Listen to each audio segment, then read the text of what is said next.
Aktres na si Snooki Serna, aminadong na in love noon sa aktor na si Gabby Concepcion.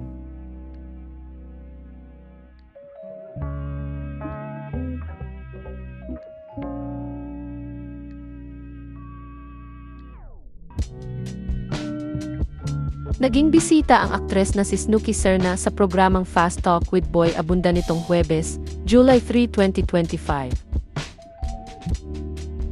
Doon ay nagbaliktanaw siya sa original love team nila ng aktor na si Gabby Concepcion at ibinahagi rin niya ang kanilang dynamics ngayong magkasama sila sa GMA Afternoon Prime series na My Father's Wife.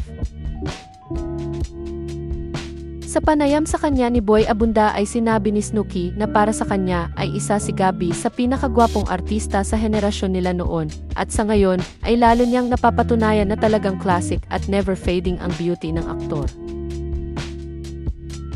Dagdag pa niya, minsan daw ay lumilipad ang utak niya kapag ka-eksena niya si Gabby kasi ang lips ng aktor umano ang tinitingnan niya. Inamin din niya sa naturang panayam na iba raw ang chemistry nila ni Gabby bilang on-screen partners at inacknowledge din ito ng aktor. Pero nang tanungin kung ano ang iniisip niya sa tuwing magka-eksena sila ng aktor, sagot ng aktres, "It could have been me." Kinumpirma naman ni Snooki na hindi siya niligawan ni Gabby noon, pero inamin niyang na-inlove siya sa aktor noong panahong iyon. Anya, na-infatuate talaga ako, Tito Boy.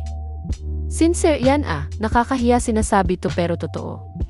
This is not showbiz talk Pagpo-profess na ito ng pagmamahal kay Gabby. Because di ba Tito Boy, pagbata kayo have crushes? Ang talagang super crush ko si Gabs. Nang tanungin naman kung ipinaalam ba niya kay Gabby na crush niya ito, sagot ng aktres, no naman. Paliwanag niya, yung mga panahong iyon parang conservative tayo dito. Pero ngayon na para bang nagkakaedad na, para bang, it's now or never, you know. Joke.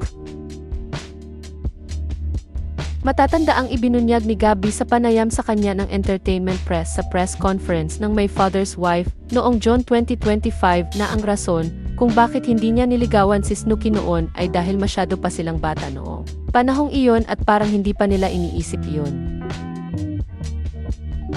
Anya, wala lang. Hindi lang masyado pa kaming bata noon. Parang hindi pa namin iniisip yun. Yung kissing scene nga, hindi nga ako Nag-workshop pa ako. Nagkatambal sina Snooki Serna at Gabby Concepcion sa pelikulang Underage, Miracle of Love, Story of Three Loves, Hello Young Lovers, at marami pa. Sa kasalukuyan ay napapanood ang dalawa sa seryeng My Father's Wife, kasama sina Kizel Kino Ochi, Kelly Padilla, at Jack Roberto.